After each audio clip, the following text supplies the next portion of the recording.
Basan sir, can you hear me? हाँ sir, okay sir, thank you sir, good morning sir. बना दिया है, मैं बाकी सारे लोगों को म्यूट कर देता हूँ। हाँ सर, जस्ट ब्राइटनेस इंक्रीज होते मैं चालू कर देता हूँ।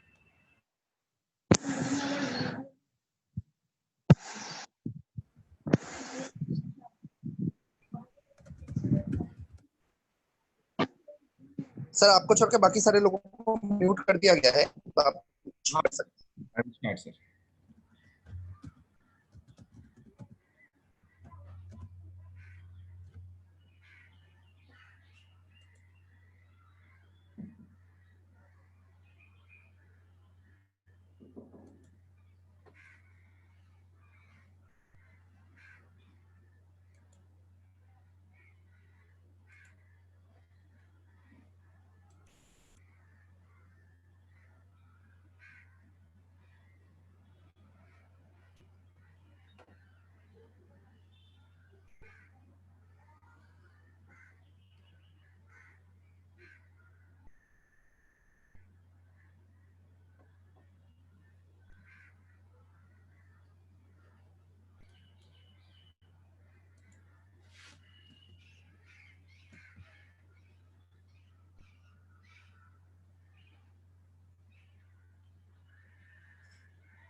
Okay, good morning, students.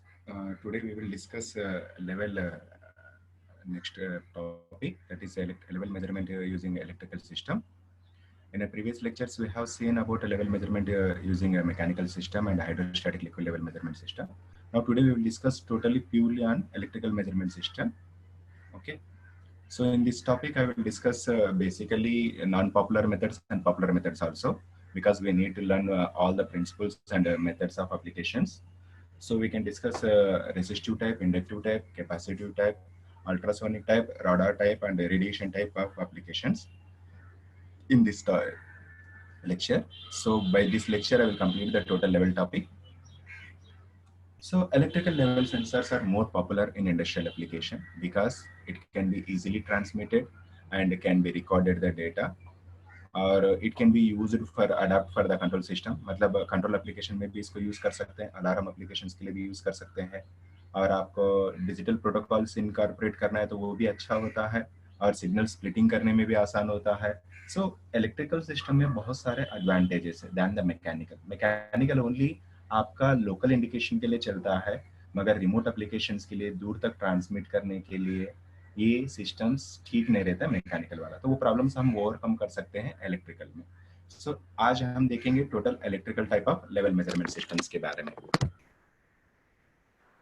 सो इस लेक्चर में हमें इलेक्ट्रिकल में डिस्कस करेंगे resistive type level measurement, inductive type level measurement and capacitive type level measurement, ultrasonic level measurement and radar type level measurement system के बारे में हम डिस्कस करेंगे. और one more I will discuss here, I not mention, एक radiation type level measurement system को भी हमें डिस्कस करेंगे. तो टोटल 6 टॉपिक्स पे विल डिस्कस. रेसिस्टिव जो है नाम पे ही पता चलता है, we are using a resistor for the level measurement. Variable resistor हमें इस्तेमाल करके लेवल मेजरमेंट करते हैं. ये सिस्टम इंडस्ट्री में बहुत कम दिखता है, मगर due to the construction and cost effectiveness कुछ जगह पे इसको अभी भी प्रीफर करते हैं जहां हजार्डस नहीं होता है, कुछ एक्यूरेसी में ज्यादा प्रॉब्लम इश्यू नहीं है, तो then we can use this one. ये सिंपल कंस्ट्रक्शन है, बहुत सस्ता पड़ता है इलेक्ट्रिकल मेजरमेंट सिस्टम में, doesn't have the much big electrical electronic circuit in this one. इसको ज्यादा से ज्यादा हमें कंटिन्यूअस मेजरमेंट के जगह पे लेवल स्विचिंग या पोजिशनल इंडिकेशन, जैसे कि मेरा हाई पोजीशन पहुंचा, लो पोजीशन पहुंचा, या नहीं तो ओवरफ्लो होने के चांसेस है, ऐसा वाला सिर्फ वन स्टेटस सिग्नल जनरेट करने के लिए, अलार्म सिग्नल जनरेट करने के लिए इसको ज्यादा यूज करते हैं. कंडक्टिव लिक्विड्स में कुछ पार्ट तक ये सेफ है मेजर करने के लिए, अगर हजार्डियस है तो ये नहीं चलेगा. मोस्टली ये कंडक्टिव प्रिंसिपल पे काम करता है, मतलब जो लिक्विड कंडक्टिव होगा उसी सिद्धांत पे काम करता है. लेकिन यहाँ स्लाइड टाइप में कंडक्टिव कोई जरूरत नहीं है, मगर ये जस्ट बता रहे पोजिशनल रिक्वायरमेंट के जो पोजिशनल डिटेक्शन होता है उसमें. इसमें 2 प्रकार का डिजाइन मैंने इसमें डिस्कस करूंगा ये टॉपिक में. इसको आप ऑलरेडी पता है, 2 पोजीशन मल्टी पोजीशन डिटेक्शन के लिए यूज करते हैं. जैसे 2 पोजीशन है तो वाटर टैंक पोजीशन है, या नहीं तो आपका ओवरफ्लो पोजीशन है, ऐसा वाला को, या मोटर का ऑन ऑफ कंडीशन के लिए भी इस रेफरेंस सिग्नल को हमें यूज कर सकते हैं. ओके, यहाँ एक कंस्ट्रक्शन मैंने पहले डिस्कस करूंगा जो है आपका कंटिन्यूअस मेजरमेंट सिस्टम के लिए. सो ये continuous measurement system actually float का थोड़ा मॉडिफिकेशन है. सो इसमें क्या रहता है, एक फ्लोटर रहता है और एक पोटेंशियोमीटर रहता है, एक पिवोट रहेगा और स्लाइडर रहेगा, और इसके बाद आपका एक इलेक्ट्रिकल सर्किट सेटअप रहता है जो आपका डिस्प्लेसमेंट को इलेक्ट्रिकल में कन्वर्ट करने के लिए, रेजिस्टेंस, चेंज ऑफ रेजिस्टेंस को इलेक्ट्रिकल में कन्वर्ट करने के लिए. वर्किंग में देखते हैं तो यहाँ actually we have the 2 types of transducers, one is floater, other one is the potentiometer. Floater क्या करता है, इट इज ए, हमारा flow type level measurement system का कंस्ट्रक्शन सेम है, कुछ भी फर्क नहीं रहता है. यहाँ फ्लोटर हमें यूज करते हैं लिक्विड लेवल को डिस्प्लेसमेंट में कन्वर्ट करने के लिए. या सिंपली कहना है तो जैसा आपने एक फ्लोट लिक्विड में डालते हैं और उसके ऊपर एक शाफ्ट डालते हैं, तो जैसे लिक्विड लेवल बढ़ेगा तो फ्लोट भी ऊपर उड़ते जाएगा. जब फ्लोट ऊपर उड़ेगा तो उसका स्लाइडर जो कनेक्शन किया है वो भी ऊपर उड़ेगा, मतलब ये लिक्विड लेवल को क्या करता है, डिस्प्लेसमेंट में कन्वर्ट करता है. और यहाँ हमें डिस्प्लेसमेंट को, लीनियर मोशन को एंगुलर में कन्वर्ट करने के लिए हम क्या करते हैं, एक पिवोट डाल देते हैं. ओके, सो पिवोट क्या करता है, जस्ट वो मोशन डायरेक्शन को चेंज करने के लिए हेल्प करता है। और ये पिवोट के दूसरे स्लाइडर के दूसरे एंड में क्या करते हैं, सॉरी, हमारा जो शाफ्ट के दूसरे एंड में एक स्लाइडर लगा हुआ रहता है, वो स्लाइडर जो है पोटेंशियोमीटर में लगा हुआ रहता है। तो ये क्या करता है, पोटेंशियोमीटर के ऊपर, यहाँ जो पोटेंशियोमीटर है, ये पोटेंशियोमीटर के ऊपर जो है स्लाइड वाइप होगा, मतलब स्लाइड मूव होते रहता है। जैसे स्लाइड मूव होगा तो जो number of length of the wire movement, मतलब उसमें जो लेंथ जो होता है वो चेंज होते जाता है। मतलब सिंपली स्लाइड जो है जाके रेसिस्टर के ऊपर हिलता है तो उसका रेसिस्टेंस बदलेगा। सो ये जो रेसिस्टेंस बदलता है वो है, हमें एक इलेक्ट्रिकल सर्किट को लगा देते हैं, मतलब सप्लाई के साथ लगाते हैं। तो ये सप्लाई के साथ लगाएगा तो इसमें क्या होता है, रेसिस्टेंस बदलने की वजह से आपको ऑटोमेटिकली इलेक्ट्रिकल आउटपुट मिलता है। ओके, यहाँ आप और थोड़ा प्रिंसिपल को देख सकते हैं कैसा ये रेसिस्टेंस को चेंज करता है। जैसा यहाँ स्लाइडर ऊपर मूव होता है, तो जैसे स्लाइडर ऊपर मूव होता है तो ये नीचे जो डी है आपका एक्चुअल मेजरमेंट सेंसिंग पॉइंट है। लार्ज डी जो है ये टोटल रेसिस्टेंस है, जो आपका नीचे से लेके ऊपर तक रेसिस्टेंस है, डिस्टेंस है। सो ये स्लाइडिंग लेंथ जो है तो वो है, अगर आउटपुट वोल्टेज हम कैलकुलेट करते हैं, V is equal to total voltage, V is equal to total voltage into displacement of the length divided by total length। ये डालते हो तो आपका वोल्टेज आएगा, मतलब simply percentage of output voltage हमें बाहर निकाल रहे हैं, मतलब पूरा वोल्टेज में आपका स्लाइड का परसेंटेज कितना है उतना वोल्टेज आपको इलेक्ट्रिकल में मिलता है। ये जो है मोस्टली लीनियर में मिलेगा रीडिंग जो है, और एक्यूरेट होता है। और इस सिस्टम में आपको दिख रहा है कि बहुत सस्ता मटेरियल यूज किया जाता है, जो एग्जिस्टिंग आपका पोटेंशियोमीटर वाले में इसको, एग्जिस्टिंग फ्लोट वाले में इसको आप इंसर्ट करके यूज कर सकते हैं। इसमें और एक डिजाइन मिलता है point and position level measurement के लिए। Point and position level measurement मतलब आपको कंटीन्यूअस मेजरमेंट इसको बहुत कम जगह पे यूज करते हैं, जस्ट अलार्म जनरेट करने के लिए, एक अलार्म एक्टिवेट करने के लिए, या नहीं तो एक बल्ब एक्टिवेट करने के लिए, या नहीं तो एक स्मॉल इंडिकेटर आपको बताने के लिए पोजीशन पहुंचा है, उस बताने के लिए हमें इस सिस्टम को ज्यादा यूज करते हैं। इसी को इसीलिए यूज करते हैं क्योंकि बहुत इकोनॉमिकल पड़ता है, बहुत सस्ते में। आप बिलीव करेंगे या नहीं, एक 10 रुपीज के अंदर ही इस लेवल इंडिकेटर को बना सकते हैं। सिंपल क्या करना है,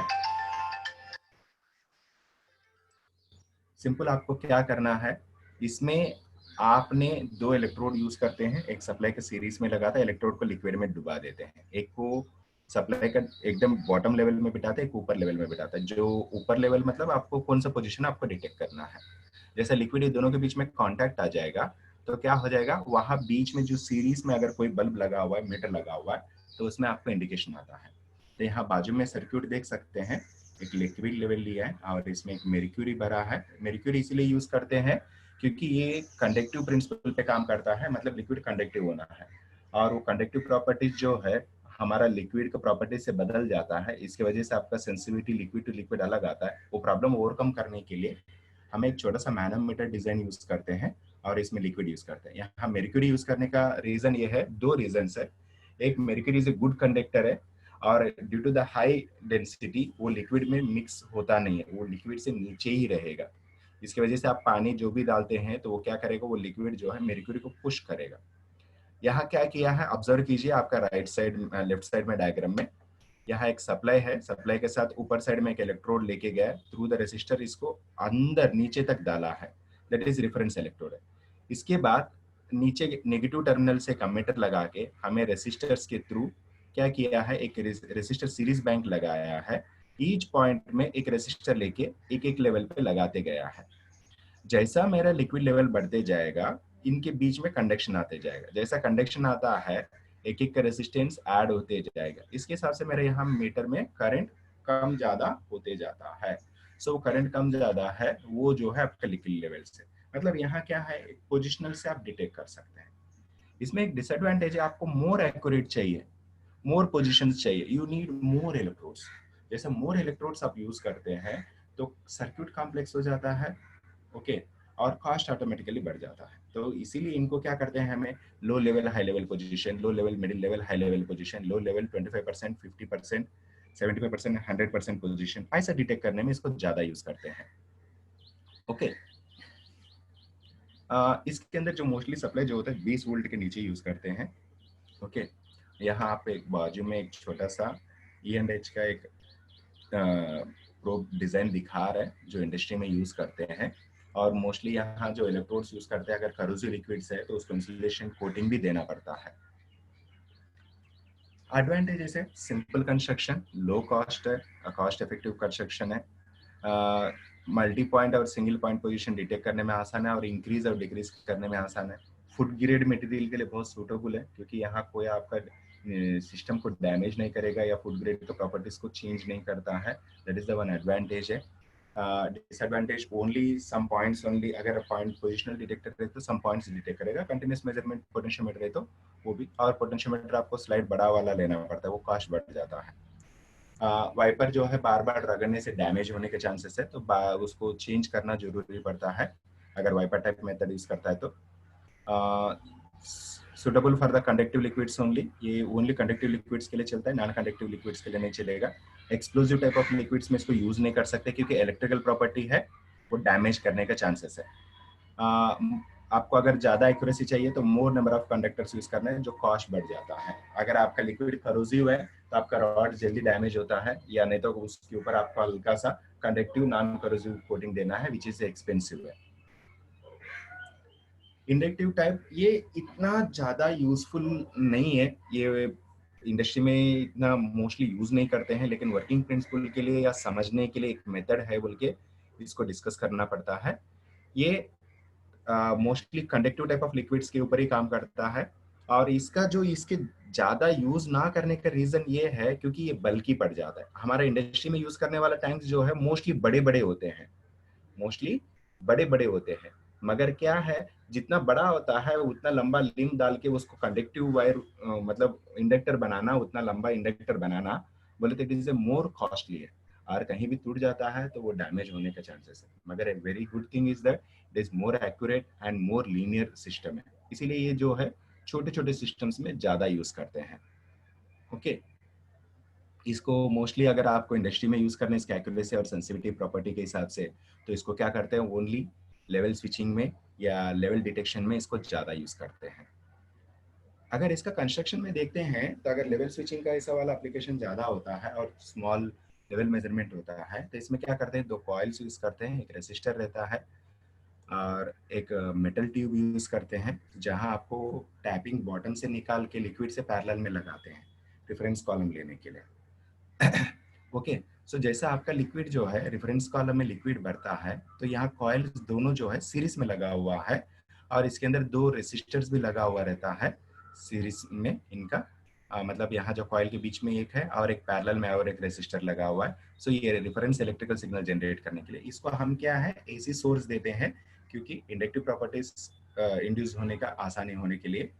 तो यहाँ हाई परमिटिविटी मटेरियल जो इस कंडक्टर के द्वारा पास करता है, कंडक्टर के द्वारा पास करता है, तो यहाँ देखिए इसमें दो कॉइल है, एक रेफरेंस कॉइल और एक सर्च कॉइल बोल के रहता है। तो ये सर्च कॉइल जो है ऊपर रहेगा और रेफरेंस कॉइल जो मेजरिंग कॉइल जो है वो नीचे रहेगा। जैसा आपका लिक्विड बढ़ते जाएगा तो यहाँ क्या होगा, इसके परमिटिविटी बदलता है जो कॉइल के बीच में। जब लिक्विड पूरा नहीं है तो दोनों कॉइल में इंडक्टेंस सेम रहता है, दोनों इंडक्टर का सेम होने की वजह से यहाँ आउटपुट जो इलेक्ट्रिकल आउटपुट इनको ऑपोजिट में लगाने की वजह से इलेक्ट्रिकल आउटपुट 0 मिलता है। लेकिन जैसे लिक्विड बढ़ते जाएगा तो पहले वाला रिफरेंस एक सर्च कॉइल जो है कांस्टेंट बन के नीचे वाला का इंडक्टेंस बदलते जाता है। जैसा ये 0 रेफरेंस से इसका इंडक्टेंस बदलने से यहाँ जो इलेक्ट्रिकल सर्किट अनबैलेंस होने की वजह से आपका इलेक्ट्रिकल आउटपुट बढ़ेगा, मीन्स आपका जो लिक्विड बढ़ेगा तो ऑटोमेटिकली इलेक्ट्रिकल आउटपुट बढ़ता है। So this is proportional to your liquid level, तो उसको हमें रीडिंग में लेके मेजर करते हैं। सॉरी, यहाँ दोनों डिसएडवांटेज बोल के लिखा हुआ है, एक्चुअली एक एडवांटेज है एक डिसएडवांटेज है। Good for high permittivity material, low high permittivity material है तो अच्छा है, लो कॉस्ट है, continuous measurement and more accurate होता है।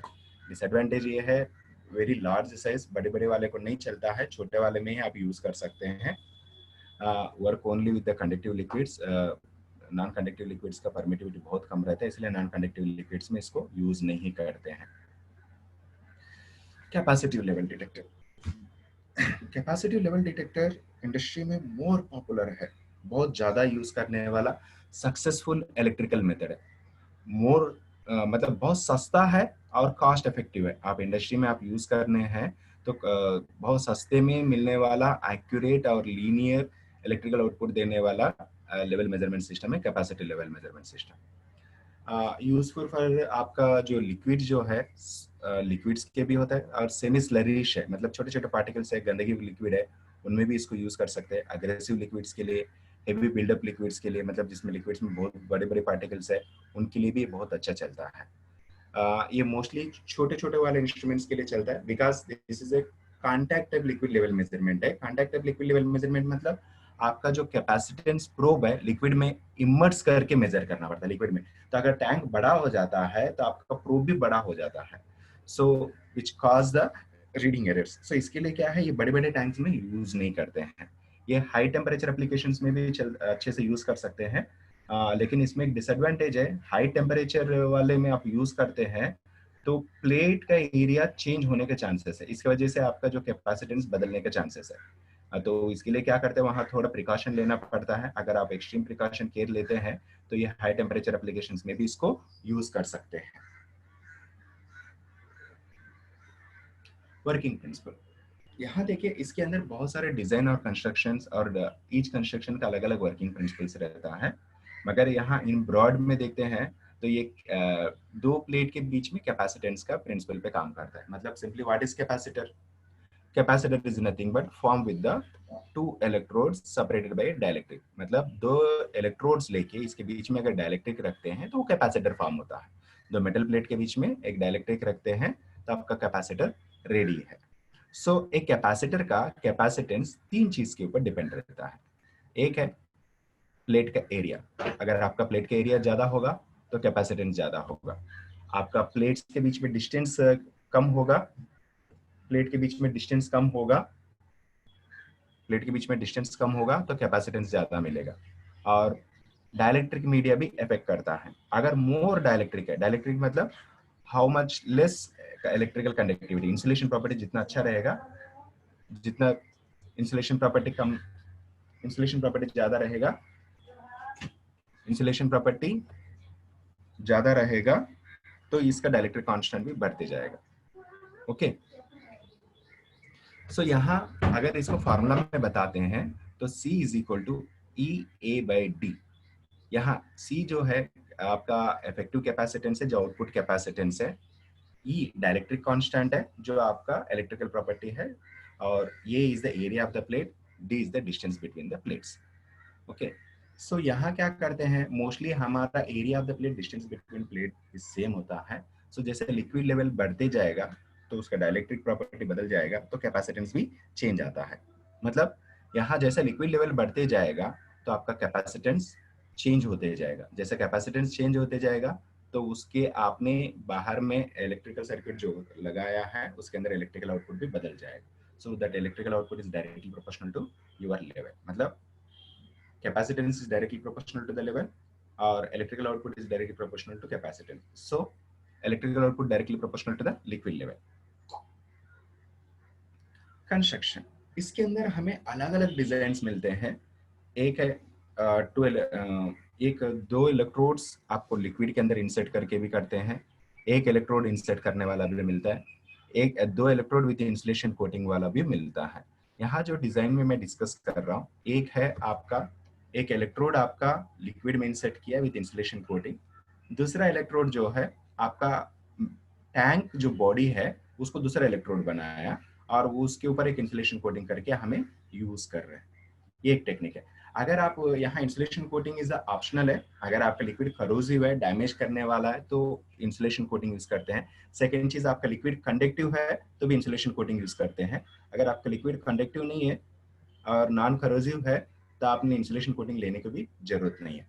ओके, और अगर आपका मान लीजिए यहाँ टू इलेक्ट्रोड मेथड भी यूज कर सकते हैं, मतलब इंस्टेड ऑफ आपका बॉडी कंडक्टिव मटेरियल नहीं है, मतलब स्टेनलेस स्टील, कॉपर, ब्रॉन्ज ऐसा वाला कंडक्टिव बॉडी से बना नहीं है, देन वो अगर नॉन कंडक्टिव बॉडी से बना है तो दो इलेक्ट्रोड लिक्विड में इंसर्ट करते हैं, दो इलेक्ट्रोड इंसर्ट करते हैं। और इधर भी ऑप्शनल आपको है कि लिक्विड कंडक्टिव है तो उसको दोनों को, तो उसके अंदर इंसुलेशन कोटिंग नहीं देते हैं। This is all are the cost effective construction है। कॉस्ट इफेक्टिव कंस्ट्रक्शन है। यहाँ आप देख सकते हैं single electrode and dual electrode construction. So जैसा आपका लिक्विड लेवल बढ़ेगा, जैसा आपका लिक्विड पूरा टैंक खाली है तो दोनों इलेक्ट्रोड के बीच में डाइलेक्ट्रिक मीडिया कम है, तो डाइलेक्ट्रिक मीडिया कम है तो C is equal D naught A by D. So इसकी वजह से क्या होता है, लेस कैपेसिटेंस आउटपुट में आता है। जैसे लिक्विड लेवल बढ़ते जाएगा, इस टैंक में लिक्विड लेवल हल्के से बढ़ते जाएगा, सो इनके बीच में जो एरिया चेंज होते जाएगा, मतलब जो डाइलेक्ट्रिक ऑक्यूपाइड एरिया चेंज होते जाएगा। सो डाइलेक्ट्रिक ऑक्यूपाइड एरिया चेंज होता है तो कैपेसिटेंस बदलेगा, और एक कैपेसिटेंस को हम क्या करते हैं, कैपेसिटेंस ब्रिज को लगाते हैं। सो कैपेसिटेंस ब्रिज का काम क्या है, आपका कैपेसिटेंस को इलेक्ट्रिकल में बदलता है। इनिशियल कंडीशन में ब्रिज को ऐसा बैलेंस करते हैं कि मेरा electrical output when tank is empty zero आने के जैसे ब्रिज को बैलेंस करते हैं। देन जैसा मेरा कैपेसिटेंस बढ़ते जाएगा, ब्रिज के अंदर एक आर्म का कैपेसिटेंस, जो आपका सेंसर का कैपेसिटेंस बदलता है तो ब्रिज इनबैलेंस होता है। सो जब ब्रिज इनबैलेंस होता है तो उसके अंदर आने वाला इलेक्ट्रिकल आउटपुट बदलता है। दिस इलेक्ट्रिकल आउटपुट हम सिग्नल कंडीशनिंग, एम्पलीफिकेशन वगैरह करके हमें इंडिकेशन में यूज करते हैं। सिग्नल कंडीशनिंग मतलब दैट इज एम्पलीफिकेशन फिल्टर करके और ए टू डी कन्वर्टर करके हमें डिस्प्ले में दिखाते हैं। ओके, तो यहाँ आपका zero adjustment, span adjustment. Zero adjustment जो है ब्रिज में मिलेगा, क्योंकि ब्रिज में अगर आपको कोई भी इनिशियल कंडीशन में सिग्नल मिल रहे हैं, वे टैंक खाली है, तो ब्रिज को बैलेंस करना पड़ता है। वहाँ आपको ब्रिज बैलेंस करने के लिए जीरो और लो मीन एडजस्टमेंट बोल के मिलता है। और आपका इलेक्ट्रिकल आउटपुट सिग्नल को स्ट्रेंथ को मतलब गेन को एडजस्ट करने के लिए हम एम्पलीफायर या सिग्नल कंडीशनर के अंदर ट्यूनिंग करते हैं। ओके, सो यहाँ आप देख सकते हैं तो एक सिंगल रॉड वाला, ड्यूअल रॉड वाला। ओके, अगर सिंगल रॉड वाला है तो आपका बॉडी एक इलेक्ट्रोड बनता है, ड्यूअल रॉड वाला है तो आपको बॉडी का कोई लेना देना नहीं है। तो ये पोर्टेबल है, कोई भी इंस्ट्रूमेंट कहीं भी लेके जाके इसको इंसर्ट कर सकते हैं, मतलब एक टैंक से दूसरे टैंक को लेके जाके आप यूज कर सकते हैं। इसके अंदर अगर आप इंसुलेशन कोटिंग लिया है तो किसी लिक्विड के भी ये चेंज होते जाएगा। Advantages, it is mostly suitable for small systems है। ये टेक्नोलॉजी जो है बहुत सालों से इम्प्लीमेंटेड है, ट्रस्टेड टेक्नोलॉजी है, वेल नोन टेक्नोलॉजी है। तो इसके ऊपर आपने डाउटफुल यानी तो कुछ प्रॉब्लम्स आए तो रेक्टिफाई करने के लिए we have the sufficient knowledge. इसके अंदर कोई भी आप कैलिब्रेशन करना है तो ये कंपलसरी नहीं कि उसको लिक्विड के अंदर इमर्ट करके ही कैलिब्रेट करना है। आप एक रेफरेंस कैपेसिटेंस लेके भी इनको कैलिब्रेट कर सकते हैं अगर आपका कैपेसिटेंस नोन जानते हैं। यहाँ कोई भी मूवेबल पार्ट नहीं है, दोनों इलेक्ट्रोड्स जो है फिक्स्ड इलेक्ट्रोड्स है, और एक कॉम्पैक्ट मोड पे आपको सीधा एक ट्यूबुलर फॉर्म में रेडीमेड मिलता है। ये स्लरिश मटेरियल के लिए भी बहुत अच्छा है, नॉन स्लरिश के लिए भी चलता है। ओके, लिक्विड का डेंसिटी इसके ऊपर कुछ इफेक्ट नहीं करेगा, सिर्फ डाइलेक्ट्रिक प्रॉपर्टी ही इसके अंदर फर्क देता है। Suitable for high temperature and pressurised liquids also. High temperature में एक डिसएडवांटेज है कि अभी ऑलरेडी बताया मैंने, वो जो है अगर आपका प्लेट एरिया थिकनेस पतला है और आप हाई टेम्परेचर में यूज कर रहे हैं तो प्लेट एरिया चेंज होने के चांसेस है, इसकी वजह से कैपेसिटेंस आप जो कैलिब्रेट किया वो इफेक्ट करेगा। तो इस प्रॉब्लम को हम ओवरकम कर सकते हैं प्लेट थिकनेस को चेंज करके। सो हाई टेम्परेचर है, आप जो टेम्परेचर पे इस्तेमाल करना चाहता है वो टेम्परेचर के हिसाब से आप रिक्वायर मांगेंगे तो उन लोग उसको कंस्ट्रक्शन को मॉडिफाई करके देंगे। अगर आप टेम्परेचर को मेंशन करके नहीं बताते हैं तो ये नहीं चलेगा। और ये close tank open tank system दोनों के लिए भी चलता है, आप कैसे चाहे तो वैसे इसको इंसर्ट करके यूज कर सकते हैं। कंटामिनेटेड पार्टिकल, अगर आपने एक लिक्विड के लिए इसको कैलिब्रेट किया है, अगर उसमें कंटामिनेटेड पार्टिकल अलग है और प्लेट के बीच में कंटामिनेटेड पार्टिकल्स आ जाता है तो डाइलेक्ट्रिक प्रॉपर्टी बदल जाता है। जैसे डाइलेक्ट्रिक प्रॉपर्टी बदल जाएगा तो आपका रीडिंग जो है चेंज हो जाता है। टेम्परेचर इफेक्ट भी करेगा, जैसे बताया मैंने, आपने प्रिकॉशनरी नहीं लेते हैं सो उसका जो एरिया चेंज होगा तो कैपेसिटेंस बदलने के चांसेस है।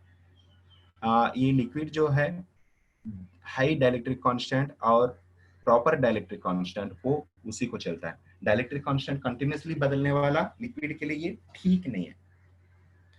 जैसा आप लिक्विड चेंज करते हैं तो डाइलेक्ट्रिक मीडिया बदल जाएगा तो कैलिब्रेशन और एक बार करना पड़ता है, मतलब आप liquid to liquid dielectric constant बदल जाता है, इसलिए इसके कैलिब्रेशन भी बदलना पड़ता है।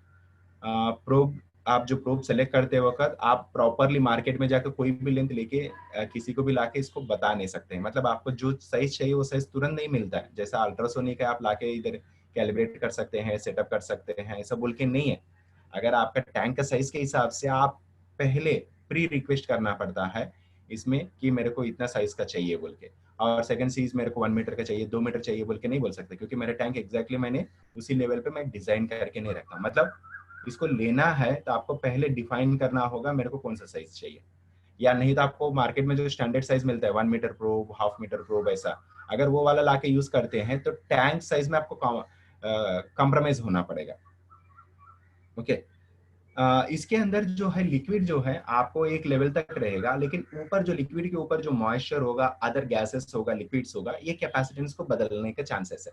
बिकॉज लिक्विड का डाइलेक्ट्रिक जो है वो अलग रहता है, ऊपर मॉइस्चर और या नहीं तो आपका जो अलग गैसेस जो फॉर्म होता है उसका डाइलेक्ट्रिक अलग रहेगा। मतलब यहाँ क्या होगा, लिक्विड तक जहां भरा हुआ है वहां तक एक डाइलेक्ट्रिक कैपेसिटेंस बनेगा, और जहां लिक्विड नहीं है वहां दूसरा डाइलेक्ट्रिक कैपेसिटेंस बनेगा। हम सोचते हैं कि वो जीरो, मगर वो एग्जैक्टली जीरो नहीं रहता है, तो वो आपका रीडिंग में इफेक्ट करता है। जो लिक्विड जो है कंडक्टिव नहीं होना है, ये कंडक्टिव लिक्विड्स के लिए नहीं चलता है। अगर कंडक्टिव लिक्विड्स के लिए भी डिजाइन अवेलेबल है, जस्ट एक डिसएडवांटेज का बता रहे हैं, लेकिन कंडक्टिव लिक्विड्स के लिए भी डिजाइन अवेलेबल है। और बिल्डअप्स है और नॉन कंडक्टिव लिक्विड्स है तो एक्यूरेसी में फर्क पड़ने के चांसेस है।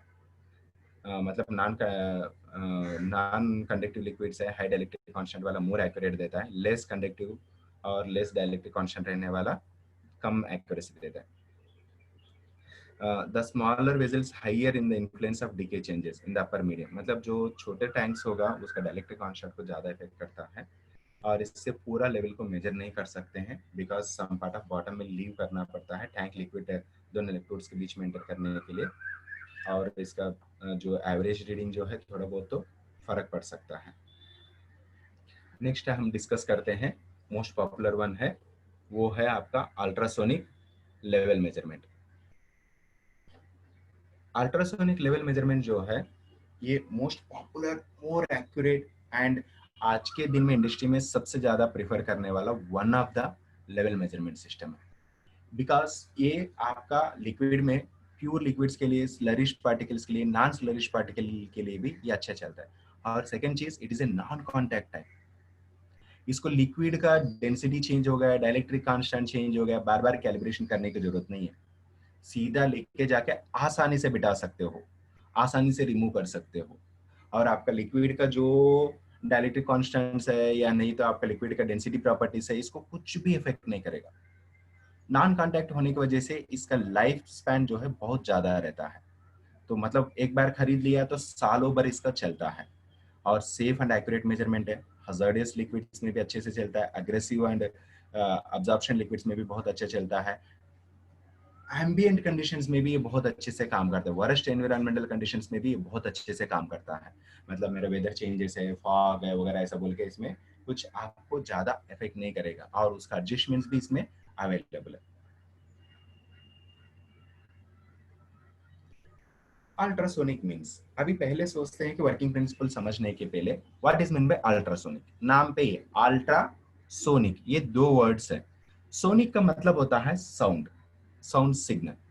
ओके, सो ये जो अल्ट्रासोनिक का मतलब होता है very high frequency sound signals, very high frequency sound signal. और वेरी हाई फ्रीक्वेंसी सिग्नल मतलब सिंपली मेरा कहना है तो हमारा human hearing capacity 20 to 20 kilohertz है। सो हमारा हियरिंग कैपेसिटी से ऊपर साउंड सिग्नल हमें यूज करते हैं यहाँ, दैट इज हमारा हियरिंग कैपेसिटी 20 किलोहर्ट्ज है। सो उसके ऊपर जो साउंड सिग्नल्स यूज करते हैं उसको अल्ट्रासोनिक सिग्नल्स बोलते हैं। मोस्टली हमारा एप्लीकेशन में जो अल्ट्रासोनिक सिग्नल जो है रिफ्लेक्टेड वेव सिस्टम है, तो 35 किलोहर्ट्ज से लेके 40 किलोहर्ट्ज के बीच में हमें यूज करते हैं। मतलब अगर साउंड सिग्नल आपको एक बॉडी को टच करता है, ई को, तो वो रिफ्लेक्ट होता है। तो अगर ये प्रिंसिपल पे हमें यूज करते हैं तो वो फ्रीक्वेंसी जो है 35 किलोहर्ट्ज से लेके 40 किलोहर्ट्ज। और कुछ जगह पे एक प्रिंसिपल है दिस अब्जॉर्प्शन टाइप का। सो ये अब्जॉर्प्शन टाइप जो है इतना पॉपुलर नहीं है, फिर भी मैं बता रहा हूँ, इस सिस्टम अगर आप यूज करते हैं तो वो 9 किलोहर्ट्ज का साउंड सिग्नल हमें यूज करना पड़ता है।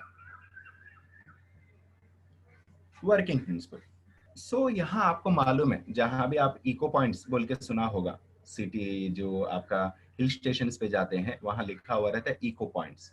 What is mean by echo points?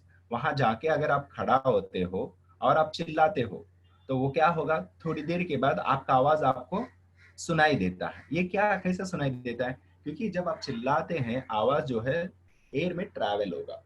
जैसे ये ट्रैवल होके एक कुछ पार्ट को स्ट्राइक करके, जहां दूर पे जो पहाड़ है वगैरह है उसको स्ट्राइक करके वो रिफ्लेक्ट होके आता है, इसकी वजह से आपको सुनाई देता है। सो ये जो टाइम डिफरेंस जो लगता है आपको चिल्लाने के बाद आपको रिटर्न आने के, वो डिपेंड करता है आपका अपोजिट में जो स्ट्राइक करने वाला पार्ट कितने दूर पे है। अगर वो बहुत दूर पे है तो आपको साउंड ट्रैवल होके उसको टच होके रिटर्न आने में ज्यादा टाइम लगता है। अगर वो नजदीक में है तो अगर आप चिल्लाते हो तो आवाज आपको तुरंत रिटर्न आता है। जैसे आप एक रूम में पूरा क्लोज करके एक बार चिल्लाते हो, साउंड सिग्नल बाहर नहीं जाता है, तो आपका आवाज आपको रिटर्न आएगा। जैसे एक ड्रम जैसा या कुछ क्लोज वाला कंटेंट में आप चिल्ला के देखे, यानी एक डब्बा सिर के ऊपर डाल के आप चिल्ला के देखे, आपका कान आपका हट जाता है।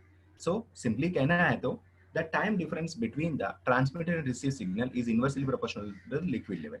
मतलब अगर एक लिक्विड लेवल के ऊपर अल्ट्रासोनिक सेंसर को आप बिठाते हैं तो इसमें क्या होता है, सिग्नल को ट्रांसमिट करते हैं और वो सिग्नल लिक्विड लेवल को टच करता है। अगर लिक्विड लेवल ज्यादा है तो वो रिटर्न आने में टाइम ज्यादा लेता है, अगर वो लिक्विड लेवल कम है तो रिटर्न आने के लिए टाइम कम लेता है।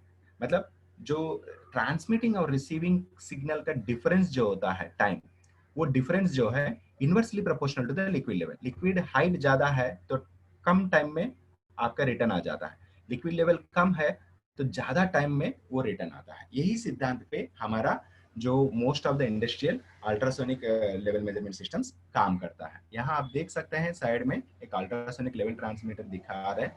यहाँ एक छोटा सा रेड कलर का जो है वो ट्रांसमिटिंग सिग्नल है और एक ब्लू कलर का सिग्नल जो है रिटर्न आ रहा है वो रिटर्न सिग्नल है, मतलब रिसीविंग सिग्नल है। सो ये दोनों का अंतर जो है हमारा मेजरमेंट के लिए हेल्प करता है जो इसको यूज करते हैं। ये यहाँ बाजू में डायग्राम जो बता रहा है it is suitable for both solids and liquids के लिए है। ओके यहाँ और एक आपका लेफ्ट बॉटम में जो डायग्राम दिखा रहा है, एक इंडस्ट्री में ओपन चैनल में अल्ट्रासोनिक लिक्विड लेवल ट्रांसमीटर बिठाया हुआ है, उसका कंस्ट्रक्शन बता रहा है।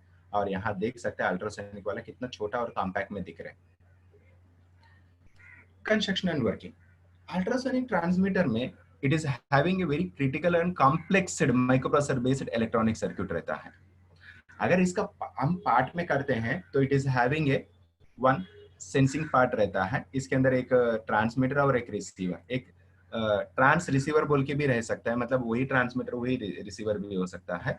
सो यहाँ एक ट्रांसमीटर और एक रिसीवर है बोल के हम मानते हैं। तो इसके अंदर एक अल्ट्रासोनिक साउंड सिग्नल ट्रांसमीटर रहता है और एक रिसीविंग ट्रांसमीटर रहता है। ये दोनों जाके आपके इलेक्ट्रॉनिक सर्किट को बिठाया हुआ रहता है। और ये इलेक्ट्रॉनिक सर्किट के अंदर आपका एक मैनेजमेंट एंड एनालाइजर सर्किट रहता है। यहाँ क्या रहेगा, टाइम बेस्ड मैनेजमेंट सर्किट है। ये आपका ट्रांसमीटर और रिसीवर का दोनों को क्या करता है, कनेक्ट किया हुआ रहता है। ये क्या करता है, पहले ट्रांसमीटर्स को एक साउंड सिग्नल स्विच ऑन करता है। जैसे साउंड सिग्नल स्विच ऑन करेगा उस वक्त का टाइम नोट करता है, और जैसे ट्रांसमीटर से साउंड सिग्नल आया है वो सीधा डाउनवर्ड्स में जो अपोजिट डायरेक्शन में रिफ्लेक्ट होता है। जैसे ये जैसा नीचे रिफ्लेक्ट होगा वो जाके सीधा, जब तक वो मीडिया कोई भी अब्स्ट्रैक्ट नहीं करता है वहां तक वो लिक्विड ट्रैवल करता है। तो इसको अब्स्ट्रैक्ट करने वाला कौन सा है, आपका लिक्विड लेवल। तो जैसा लिक्विड लेवल उसको टच करेगा वो क्या होता है, रिटर्न होगा। तो रिटर्न होके उसका एंगल ऐसा सेट किया हुआ रहता है कि आपका रिसीवर के पास पहुंचने के जैसे, तो क्या होता है सीधा आके रिसीवर में पहुंच जाता है। तो रिसीवर में जैसा ही आपका रिटर्न सिग्नल पहुंचता है तो आपका टाइम एनालाइजिंग सर्किट क्या करता है, उसका टाइम नोट करता है। सो ट्रांसमिटिंग सिग्नल का रिसीविंग सिग्नल का ये दोनों का डिफरेंस क्या करता है, एनालाइजर सर्किट एनालिसिस करता है। सो अगर ये टाइम ज्यादा है तो वो क्या करेगा, टाइम ज्यादा है तो वो क्या करता है, आपका लेवल कम है, टाइम कम है तो लिक्विड लेवल ज्यादा है। ये टाइम एनालिसिस करके आपका जो है एक पल सिग्नल जनरेट करता है। ये पल सिग्नल को हमें एनालिसिस करके हमारा डिस्प्ले में हमें रीड आउट करते हैं। इसके लिए हम प्रोसेस ऑपरेट करने के लिए एक powerful micro controller with program use करते हैं, और ये कंटिन्यूसली स्कैन पीरियड प्रोवाइड करना पड़ता है। तो ये स्कैन पीरियड प्रोवाइड करने के लिए we need a reference signal, so that's why it is a very complex circuit and it is a costlier. यहाँ आपको डायग्राम में देख सकते हैं।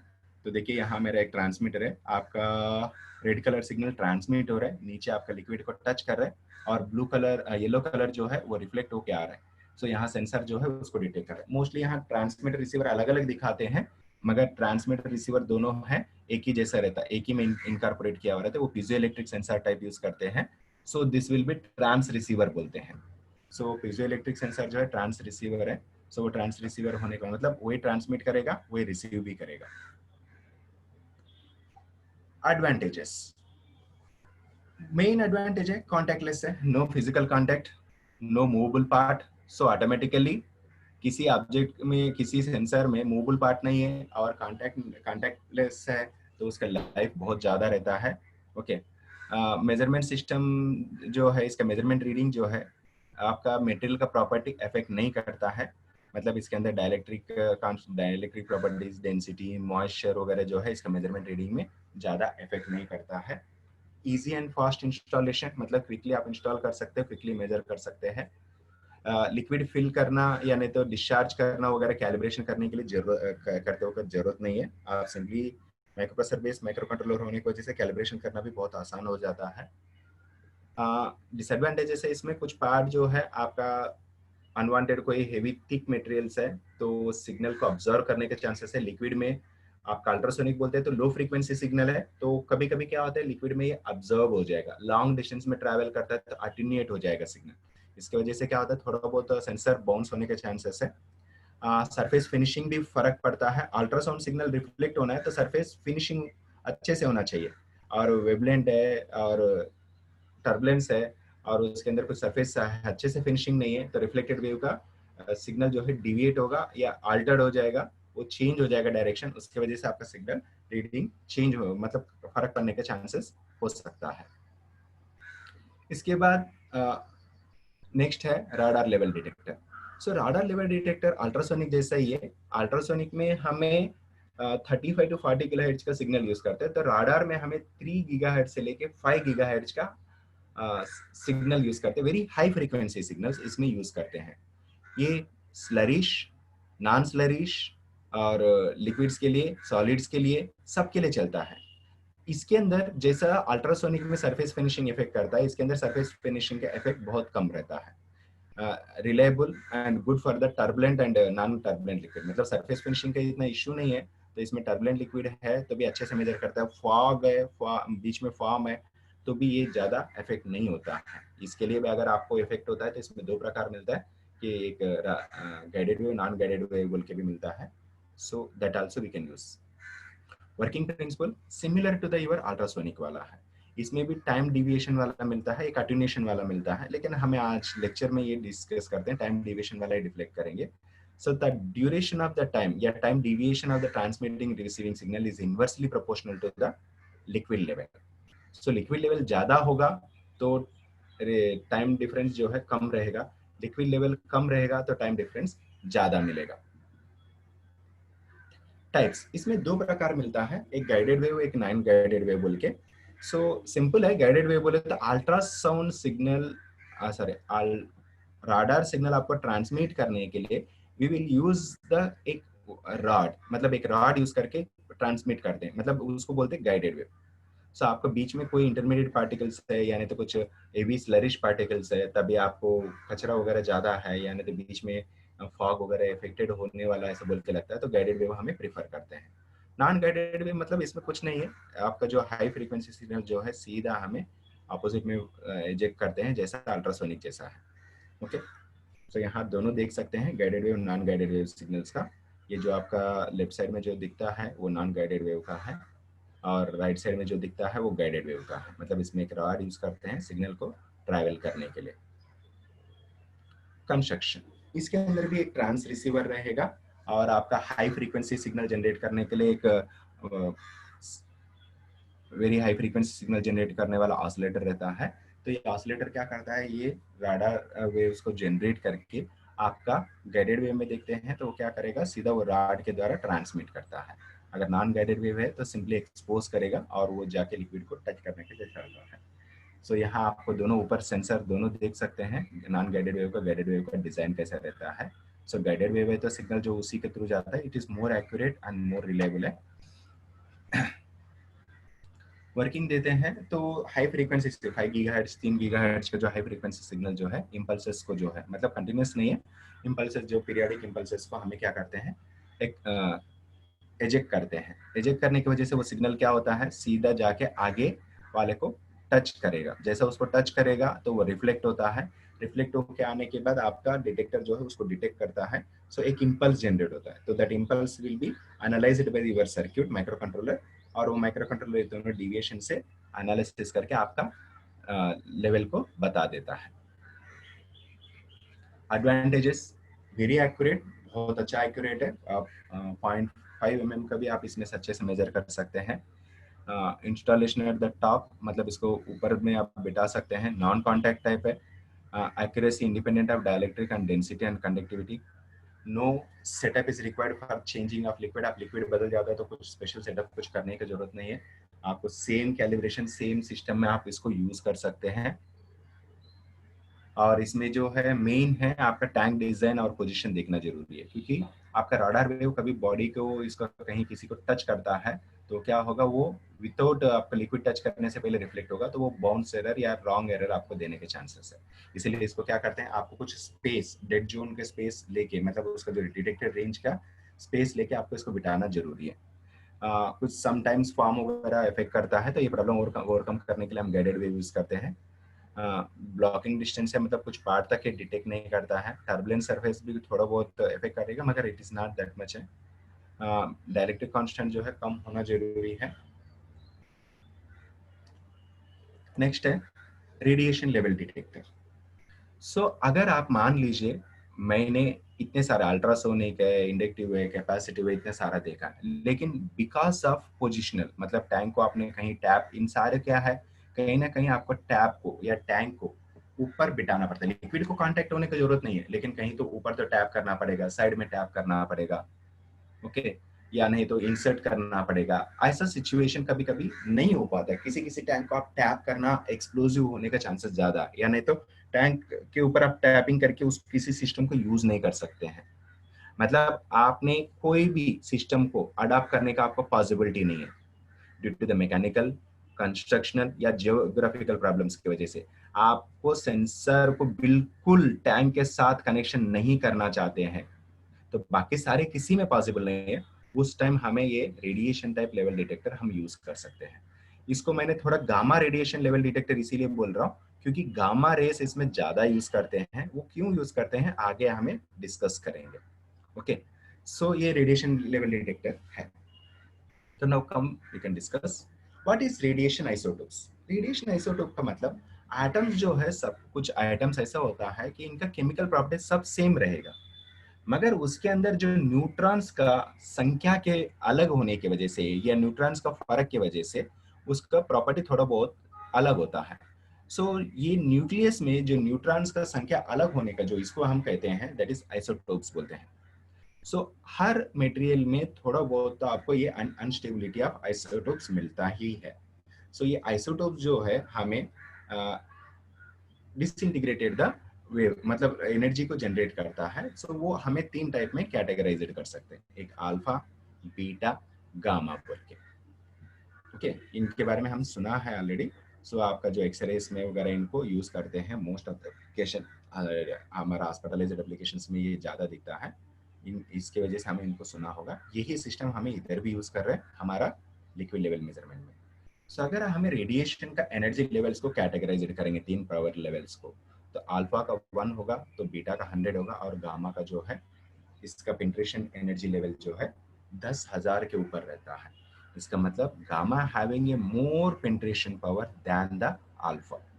सो बीटा जो है मॉडरेट है, में इन बिटवीन, अल्फा से थोड़ा ज्यादा है लेकिन गामा से बहुत दूर पे है। अगर हम अल्फा से कंपेयर करेंगे तो gamma is having a more penetration energy, मतलब आपको वेव्स को अंदर तक डीप तक एजेक्ट करने का कैपेबिलिटी इसमें है।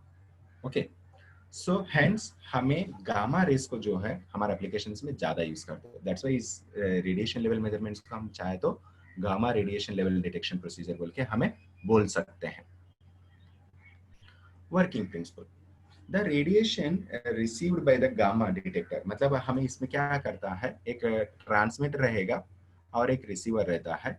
सो ये जो रिसीवर जो है आपने पेनिट्रेट किया हुआ, ट्रांसमीटर जो पेनिट्रेट किया हुआ रेस रिसीव करने का स्ट्रेंथ जो है दो चीज के ऊपर डिपेंड करता है। एक है, यहाँ देखिए आपका ट्रांसमीटर और रिसीवर के बीच में क्या है, दो चीज है, एक आपका टैंक इसका, और दूसरा होता है आपका बीच में यूज करने वाला लिक्विड मटेरियल। अगर टैंक का थिकनेस ज्यादा है तो आपका मिलने वाला रेडिएशन जो है वो कम रहता है, मतलब क्योंकि बॉडी वो ऑब्जर्व कर लेता है। अगर लिक्विड ज्यादा है तो भी इसका क्या होता है, ये भी डिटेक्ट करना जो है कम मिलता है। मतलब अगर लिक्विड कुछ भी नहीं है, टैंक भी पतला है, तो मोर रेडिएशन मिलेगा डिटेक्टर के, मोर रेडिएशन मिलेगा तो डिटेक्टर में मोर आउटपुट मिलता है। ओके, मतलब the output signal of the receiver is inversely proportional to the liquid level and thickness of your tank. अगर thickness of the tank is constant है, सो मेरे को मिलने वाला liquid level is inversely sorry receiver output signal is inversely proportional to the liquid level. Liquid level कम है तो ज्यादा आउटपुट मिलेगा, लिक्विड लेवल ज्यादा है तो कम आउटपुट मिलेगा।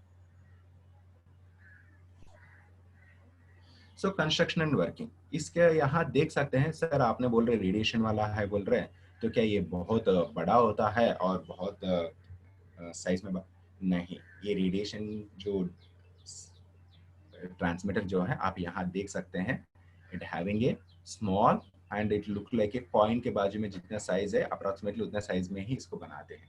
यहाँ मोस्टली गामा सोर्सेस को हम जनरेट करने के लिए सीसियम और या कोबाल्ट आइसोटोप ज्यादा यूज करते हैं रेडिएशन इसको करने के लिए। और यहाँ आपका जो है एक गामा सोर्स को जो है एक एंड में फिक्स करते हैं, रिसीवर दूसरा एंड में फिक्स करते हैं टैंक अपोजिट में। यहाँ एक आप नीचे टैंक में आपको बता रहे हैं कि टैंक के अंदर बिठाया है और ये बाहर बिठाया बोल के, लेकिन प्रैक्टिकल एप्लीकेशन में हमको बाहर दिखता है, इसमें अंदर बिठाते नहीं है। सो जैसा आपका गामा रेस जो है आपका सोर्स से एमिट होता है, जब टैंक खाली होगा ये रेस जो है सीधा आपका डिटेक्टर है, डिटेक्ट करने वाला जो है मैक्सिमम होता है आपका अगर वॉल थिकनेस को कंपनसेट करने के बाद। जैसा आपका रेस लिक्विड लेवल बढ़ते जाएगा तो लिक्विड लेवल बढ़ते जाएगा तो लिक्विड का क्वांटिटी बढ़ता है, तो उस हर लिक्विड जो है कंपलसरी जो पेंट्रेटेड रेडिएशन है उनको ऑब्जर्व कर लेता है। मतलब क्या होगा, आपका सिग्नल अटेन्यूएट होगा, रेडिएशन जो है अटेन्यूएट होता है तो मतलब कम हो जाता है, तो आपका डिटेक्टर में मिलने वाला सिग्नल कम होता है। तो यहाँ मिलने वाला जो रेडिएशन जो है is inversely proportional to your liquid. So जैसा मेरा लिक्विड लेवल बढ़ते जाएगा तो यहाँ डिटेक्शन जो है कम होते जाएगा। सो इसको हम क्या करते हैं, सिग्नल कंडीशनर को लगा के एम्पलीफाई करके एनालाइज करके हमें डिस्प्ले में दिखाते हैं। सो यहाँ और एक है, ये डिस्टेंस भी इंपॉर्टेंट है, और ये दोनों के बीच में अगर डिस्टेंस ज्यादा होगा तो ये कम भी मिलने के चांसेस है। यहाँ आपको कुछ डिजाइन एंड एप्लीकेशंस देख सकते हैं इंडस्ट्री में यूज करने वाला, जो नेट में मिला था उसको मैंने यहाँ डाला हुआ है। सो यहाँ देखिए एक लेवल लिमिट पोजीशन के लिए ऊपर लेफ्ट फर्स्ट डायग्राम। सो यहाँ से आपको रेडिएशन डिटेक्टर और ये दोनों लगा है कि एक पोजीशन ओवरफ्लो का डिटेक्शन के लिए भी यूज कर रहे हैं, मतलब पोजीशन डिटेक्शन के लिए। दूसरा वाला देखिए यहाँ मेरा और लेवल डिटेक्ट करने के लिए एक पोजीशन में लगा, और इसको देखो एक डिटेक्टर जो लंबा राड जो है डिटेक्टर है, इसको क्या किया डायगनली बिठाया है ताकि आपका रेडिएशन बराबर उसमें डिटेक्ट कर सके। और एक लेफ्ट राइट में थर्ड डायग्राम में आप देखोगे तो यहाँ देखिए एक वर्टिकल में भी बिठाया हुआ है। ये अलग अलग लिक्विड है तो भी अब्जॉर्प्शन को हम एवरेज में लेके भी मेजर कर सकते हैं, ऐसे भी इसमें अवेलेबल है, दो प्रकार के इधर देख सकते हैं। और एक बीच वाले में देखिए यहाँ एक टेम्परेचर प्रोब भी आपके डिटेक्टर के साथ लगा हुआ है। इससे क्या होता है, अगर आप चाहे तो डेंसिटी भी मेजर सकते हैं, क्योंकि यहाँ टेम्परेचर आपने कंपनसेट करके यूज कर रहे हैं। तो दिस इज वन एप्लीकेशन जहां हमने कंटिन्यूअस फ्लो में डेंसिटी मेजरमेंट करने में भी ये हेल्प करता है। एडवांटेज है इसके अंदर मेंटेनेंस फ्री है, ज्यादा आपको ये जरूरत नहीं है, और मेजरिंग मेथड है unaffected by the pressure and temperature और प्रेशर इससे कुछ इफेक्ट नहीं होता है, only slight influenced by buildup particles, मतलब छोटे छोटे डस्ट पार्टिकल्स है तो चलता है, अगर अदरवाइज आपके अंदर कचरा ज्यादा ये है तो प्रॉब्लम। और मेन बॉडी के कहीं भी आप टैपिंग करने की जरूरत नहीं है, इसको कहीं भी आप टैपिंग करने की जरूरत नहीं, ये externally you can mount it. This is the main reason we are using, जहां दूसरा सिस्टम कुछ भी इनकॉर्पोरेट नहीं कर सकते, इसको आप कर सकते हैं। नॉन कॉन्टैक्ट है, और नॉन कॉन्टैक्ट है तो हाई ड्यूरेबल लाइफ होता है, ओके, और मोर सेफ्टी और एक्यूरेट से इसको मेजर कर सकते हैं, मगर you have to be care. Density of the liquid में change the influence the characteristics, मतलब आपका लिक्विड का डेंसिटी बदल जाता है तो इसका जो आउटपुट रीडिंग बदल जाएगा, मतलब सिंपली हम रिकैलिब्रेट करना पड़ता है।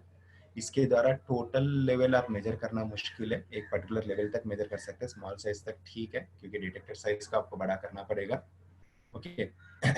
कैलिब्रेशन ऑफ मीडियम मतलब वॉल थिकनेस का और मीडियम का डिस्टेंस का जो है कैलिब्रेट करना जरूरी है बिफोर इंस्टॉल करते वक्त. Any questions?